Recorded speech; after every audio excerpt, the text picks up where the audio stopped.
Hello, welcome friends. आप सभी का स्वागत है अपने YouTube channel study for one day exam में।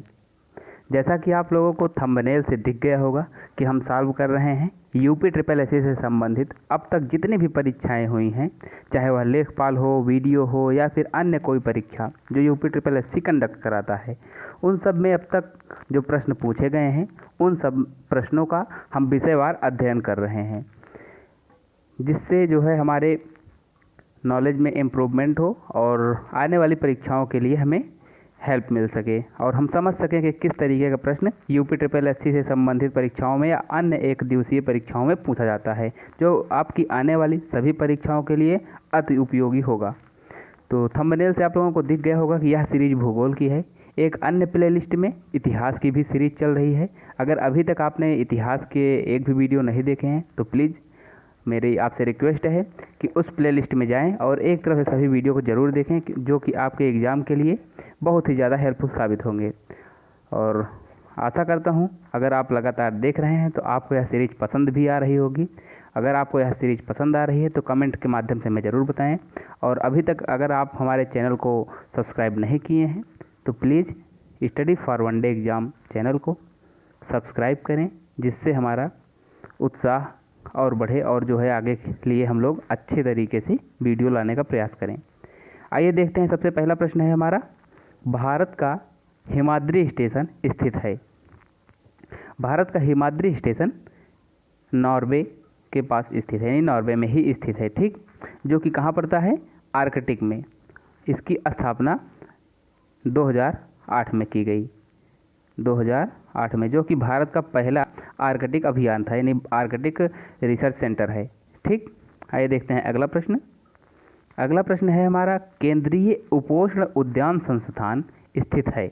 ऑप्शंस हैं आपके, झांसी में, लखनऊ में, सहारनपुर में, वाराणसी में। तो इसमें जो आंसर हो जाएगा सही वो हो जाएगा लखनऊ में, ठीक। आइए देखते हैं अगला प्रश्न। अगला प्रश्न है, भारत के राष्ट्रीय सर्वेक्षण और मानचित्रण संगठन को विज्ञान और प्रौद्योगिकी विभाग के तहत कब स्थापित किया गया।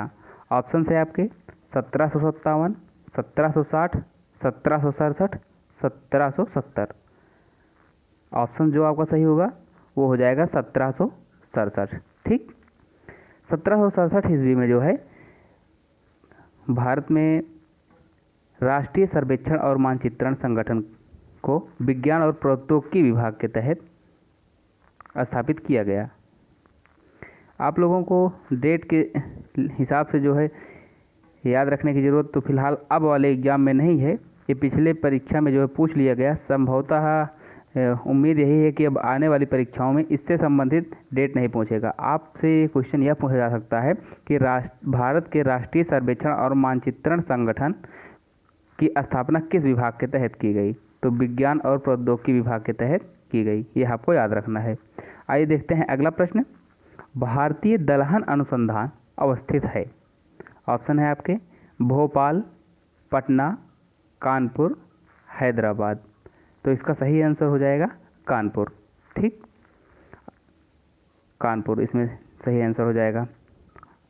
इसकी स्थापना 1983 में की गई, ठीक है। आइए देखते हैं अगला प्रश्न। निम्नलिखित में से कौन सा नहीं सुमेलित है। मीन्स इसमें से पूछ रहा है कि कौन सा सही सुमेलित नहीं है, ठीक है। तो ऑप्शन है आपके पहला है पुलिकट झील तमिलनाडु। यहाँ ये करप्ट हो चुकी है फाइल थोड़ा सा, तो यहाँ हो जाएगा झील, ठीक, झील। तो पुलिकट झील आपकी तमिलनाडु में स्थित है, सही है, क्योंकि तमिलनाडु और आंध्र प्रदेश का जो बॉर्डर वाला एरिया है, यहाँ अगर मान लीजिए तमिलनाडु और आंध्र प्रदेश का बॉर्डर है तो यहीं पर है पुलिकट झील, जो कि दोनों क्षेत्रों में आती है थोड़ी थोड़ी। तो इसमें जो आंसर हो जाएगा, सॉरी, ऑप्शन है ये आपके पुलिकट झील तमिलनाडु में सही है। चिल्का झील ये आंध्र प्रदेश दिया हुआ है, जो कि गलत है। और वुलर झील जम्मू कश्मीर में है, सांभर झील राजस्थान में है, ये सही है। तो चिल्का झील आपकी जो है आंध्र प्रदेश में ना होकर उड़ीसा में स्थित है, ठीक है। उड़ीसा में आपके जो है भगवान जगन्नाथ से संबंधित एक प्रसिद्ध मंदिर है, उसका नाम जो है आप कमेंट बॉक्स में हमें लिखकर ज़रूर बताएं। जो कि आपके एग्ज़ाम में पूछा जाता है, इसलिए आपको उसकी जानकारी होना चाहिए। आइए देखते हैं अगला प्रश्न। भारत के किस राज्य में फुलहर झील स्थित है? ऑप्शन है आपके मध्य प्रदेश में, उत्तर प्रदेश में, उत्तराखंड में, बिहार में। जो इसमें सही आंसर हो जाएगा वो हो जाएगा उत्तर प्रदेश में। उत्तर प्रदेश के पीलीभीत जिले में जो है फुलहर झील निकलती है, वहीं मतलब वहीं पर स्थित है, और उसी से जो नदी निकलती है जिसके किनारे लखनऊ शहर स्थित है, यानी गोमती नदी फुलहर झील से निकलती है। ठीक, फुलहर झील से जो है निकलती है। आइए देखते हैं अगला प्रश्न। भारत में सबसे बड़ी झील कौन सी है? ऑप्शन है आपके वुलर झील, डल झील, पेंगोंग इशो।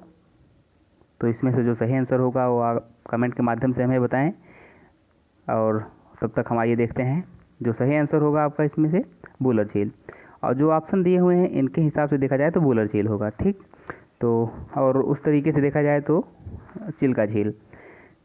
तो चिल्का जो कि एक लैगून झील है। लैगून ऐसी झील होती हैं जो है समुद्री किनारों से जुड़ी होती हैं, जिनमें केवल एक छोटी सी सक्रिय संरचना जैसी आकृति निर्मित हो जाती है, उसके बाद वो झील का निर्माण कर लेती हैं।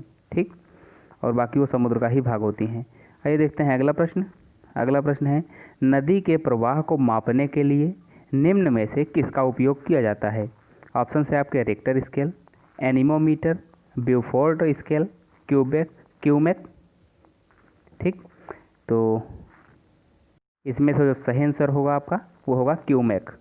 ठीक, यहाँ पर ये केवल क्यूमेक होगा, यहाँ पर मेक जो बाद में लिखा हुआ है या नहीं होगा क्यूमेक। ठीक, क्यूमेक क्या होता है? क्यूबिक मीटर पर सेकेंड। ठीक है, तो इसी का शॉर्ट फॉर्म है। क्यू जो है क्यूबिक वाला क्यू है, और मीटर वाला मा यानी यम, और सेकेंड वाला सेक यानी कि जो ठीक लास्ट का एक आ रहा है, यानी कि क्यूमेक। और जो रिक्टर स्केल है ये आपके भूकंप से संबंधित है, भूकंप तीव्रता मापा जाता है। एनीमोमीटर से जो है वायु की दिशा मापी जाती है, यानी वायु की गति की दिशा मापी जाती है। और ब्यूफोर्ट स्केल जो है, आप लोग अगर भूगोल में ध्यान से पढ़े हों तो ब्यूफोर्ट स्केल से जहाँ पर सागरीय क्षेत्र होता है उसके आसपास जो पवनें चलती हैं उसका ग्राफ मापा जाता, मतलब ग्राफ उसका नोट किया जाता है उसमें, जिससे आने वाली जो है आपदाओं के बारे में थोड़ी जानकारी मिलती है। आइए देखते हैं अगला प्रश्न।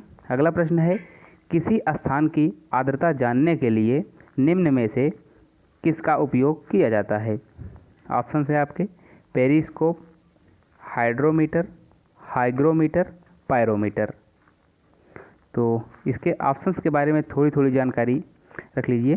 जैसे पेरिस्कोप का इस्तेमाल कहाँ किया जाता है?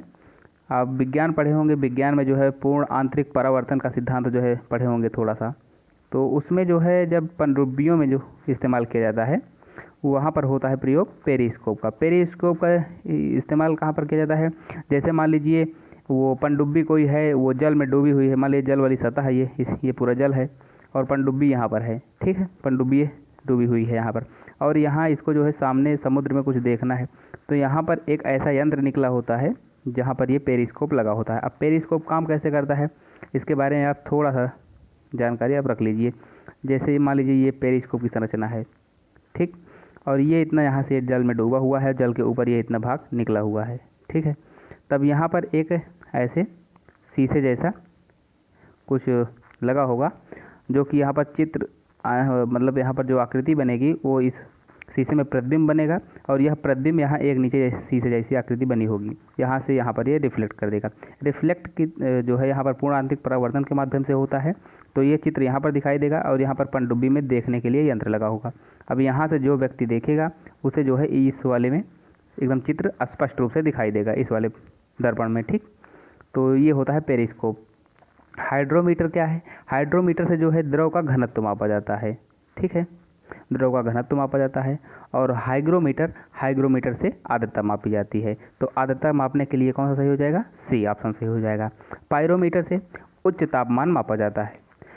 हम कोशिश यह कर रहे हैं कि जो भी एग्ज़ाम में महत्वपूर्ण पूछे जाने वाले महत्वपूर्ण प्रश्न हैं उन सब के बारे में विस्तृत जानकारी दें, और जो गौड़ प्रश्न है जो ज़्यादातर नहीं पूछे जाते हैं उनके बारे में केवल हम उत्तर जानते हुए निकल चलें, जो कि आप लोगों के लिए ज़्यादा उपयोगी होगा। क्योंकि अगर अभी आपके ऊपर ज़्यादा बोझ या फिर ज़्यादा होगा तो आप एक तरीके से विचलित होने लगते हैं कि हम कौन सा याद करें कौन सा याद ना करें। तो आप इसके लिए निश्चिंत रहें। आपके लिए जो ज़रूरी है, हमारी टीम पूरी तरीके से तैयार है आप लोगों के साथ। आप केवल लगातार study for one day exam channel पर बने रहें। आप लोगों की सारी ज़रूरतें एग्ज़ाम से संबंधित जो प्रश्नों के दृष्टिकोण से महत्वपूर्ण है, जो भी प्रश्न पूछे जाते हैं उन सब से कोई भी समस्या आपकी नहीं रह जाएगी। ठीक है, बस आप कंटिन्यू चैनल पर बने रहें, आपकी सफलता सुनिश्चित है। आइए देखते हैं अगला प्रश्न। ये एक कथन के बारे में है। यह कथन किसका है? कथन है, और सभी कुछ प्रतीक्षा कर सकता है किंतु कृषि नहीं। अगर आप कृषक हैं या कृषक परिवार से हैं तो आप लोग जानते हैं कि कृषि कभी किसी का इंतज़ार नहीं करती। मीन्स अगर चावल की खेती करना है और धान का सीज़न आ चुका है तो आपको धान की खेती करनी ही होगी। उसके लिए आप ये नहीं कह सकते कि नहीं इस महीने रुक जाइए अगले महीने कर लेंगे, ऐसा नहीं कर सकते। यह कथन है पंडित जवाहरलाल नेहरू का। ठीक, आइए देखते हैं अगला प्रश्न। कितने प्रतिशत ग्रामीण परिवार की रसोई में परंपरागत लकड़ी, गोबर आदि से खाना बनाया जाता है? जो इसमें से सही ऑप्शन हो जाएगा। इसमें पूछा हुआ है ग्रामीण परिवार। तो ये प्रश्न जब पूछा गया था 2015 में पूछा गया था। 2015 में प्रश्न पूछा जाने का मतलब है उस वक्त ये उज्ज्वला योजना जो है उतना प्रभावी नहीं थी। तो इससे संबंधित जो है जो सही आंसर हो जाएगा वो हो जाएगा लगभग 85%। भारत में लगभग 85% ग्रामीण क्षेत्रों में जो है या ग्रामीण परिवारों में इन गोबर और लकड़ी जैसे अन्य साधनों का प्रयोग किया जाता है, जिन संसाधनों से जो है भोजन बनाया जाता है। ठीक है, फिलहाल अब इसका प्रतिशत कम हुआ है। अभी इसका एग्जैक्ट डाटा हमारे पास उपलब्ध नहीं है, लेकिन हम कोशिश करेंगे आने वाले वीडियोज़ में इन सबको ज़रूर कवर करें। आइए देखते हैं अगला प्रश्न। केवल कितने प्रतिशत ग्रामीण परिवार के रसोई में मिट्टी के तेल से खाना बनाया जाता है? यहाँ पर अगर आपको ये भी प्रश्न 2015 में ही पूछा गया था, और 2015 में पूछा गया था और इसका पूछने का मतलब ये था ग्रामीण परिवार में। तो आप लोगों को थोड़ी सी ये जानकर हैरानी हो कि ग्रामीण परिवार में केवल और केवल 1% लोग मिट्टी के तेल से जो है खाना बनाते हैं। बल्कि इसकी अपेक्षा देखा जाए तो शहरों में, शहरी आबादी वाले जो क्षेत्र हैं वहाँ पर लगभग 8% लोग जो है, शहरी आबादी के लगभग 8% लोग कैरोसिन यानी कि मिट्टी के तेल से खाना बनाते हैं। अगर औसत रूप से देखा जाए तो कुल 3% लोग जो है पूरे भारत में मिट्टी के तेल से खाना बनाते हैं। मिट्टी का तेल जो है आपके पीडीएस सिस्टम यानी कि पब्लिक डिस्ट्रीब्यूशन सिस्टम जो है, यानी कि सार्वजनिक वितरण प्रणाली, यानी गांव की भाषा में कहें तो कोटे में जो है वितरित किया जाने वाला एक तेल था, जो कि अब धीरे धीरे लगभग सभी राज्यों में इसका वितरण बंद कर दिया गया है। ठीक, तो आइए देखते हैं अगला प्रश्न। सामाजिक वानिकी कार्यक्रम का उद्देश्य निम्नलिखित सभी क्षेत्रों में बड़े पैमाने पर वृक्षारोपण है, सिवाय, मतलब कि इस प्रश्न का कहने का तात्पर्य है कि किस एक विकल्प को छोड़कर अन्य सभी विकल्प में सामाजिक वानिकी कार्यक्रम का उद्देश्य जो है वृक्ष को लगाना है, लेकिन किसी एक विकल्प में आप वृक्षों को लगाने के लिए जो है वृक्षारोपण कार्यक्रम नहीं किया जाता है। तो ऑप्शन है आपके सड़कों एवं रेल पटरियों के साथ साथ, बिल्कुल आप जब सड़क पे जब कहीं जा रहे होते हैं तो सड़क के दोनों तरफ देखते हैं कि इस तरफ पेड़ों की जो है एक कतार जैसी लगी होती है, तो ये तो सही होगा। निम्नलिखित वन आरक्षित क्षेत्र में, बिल्कुल जो है वन आरक्षित क्षेत्र में भी होता है। और फसल के लिए अनुपयुक्त सार्वजनिक भूमि पर, बिल्कुल जहाँ जो है फसल उत्पादन नहीं किया जाता है, यानी कि जो ज़मीन है वहाँ वो खाली है और उस स्थान पर जो है खेती नहीं की जाती है, तो वहाँ पर जो है वृक्षारोपण का कार्यक्रम किया जाता है। नगरीय औद्योगिक संपदाओं में, जी यही ऑप्शन आपका सही हो जाएगा, ऑप्शन नंबर डी। नगरीय औद्योगिक जो संपदाएं हैं, जहाँ पर जो है इंडस्ट्रियल एरिया है, जहाँ पर फैक्ट्री लगी हुई हैं, तो फैक्ट्रियों के बीच में जो है वृक्षारोपण नहीं किया जाता है। ठीक है, आइए देखते हैं अगला प्रश्न। अगला प्रश्न है हमारा, निम्नलिखित केंद्र शासित क्षेत्रों में सर्वाधिक बड़ा आकार किसका है? तो इसमें आपके ऑप्शंस हैं लक्षद्वीप, चंडीगढ़, दमन एवं दीव, पांडिचेरी। जो सही ऑप्शन हो जाएगा वो आपका हो जाएगा पांडिचेरी। पांडिचेरी लगभग 479 किलोमीटर स्क्वायर, यानी कि कहा जाए तो 479 वर्ग किलोमीटर क्षेत्रफल जो है इसका है। ठीक, तो सबसे बड़ा आकार पांडिचेरी का है। और लक्षद्वीप का है 32 किलोमीटर स्क्वायर, यानी 32 वर्ग किलोमीटर। और चंडीगढ़ का है 114 वर्ग किलोमीटर, 114। और दमन एवं दीव का है आपका 112 किलोमीटर, यानी दमन एवं दीव और चंडीगढ़ लगभग आसपास मैच करते हैं कि दोनों जो है लगभग समान क्षेत्रफल वाले हैं।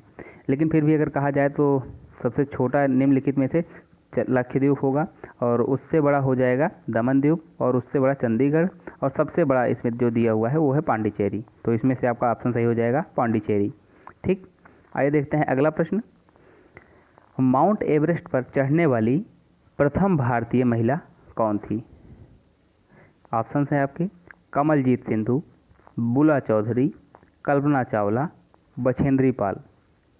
बछेंद्री पाल जो है भारत की प्रथम महिला थी जो माउंट एवरेस्ट पर चढ़ी, और वह विश्व की 5वीं महिला थी।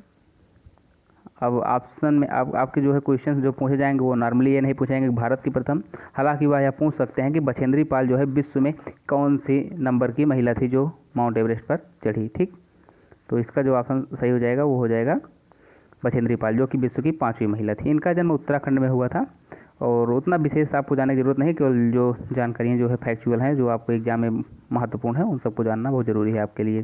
ठीक, देखते हैं अगला प्रश्न। सर्वे मैप 45D/7 के अंतर्गत कौन कौन से राज्य हैं? ऑप्शन है आपके राजस्थान एवं मध्य प्रदेश, ऑप्शन बी मध्य प्रदेश एवं गुजरात, ऑप्शन सी गुजरात एवं राजस्थान, ऑप्शन डी गुजरात एवं महाराष्ट्र। तो इसमें जो सही आंसर हो जाएगा वो हो जाएगा आपका गुजरात एवं राजस्थान। ठीक है, आशा करता हूँ आप लोगों के लिए यह वीडियो हेल्पफुल साबित हो रहा होगा, और आपके आने वाले एग्ज़ाम के दृष्टिकोण से बहुत ही महत्वपूर्ण होगा।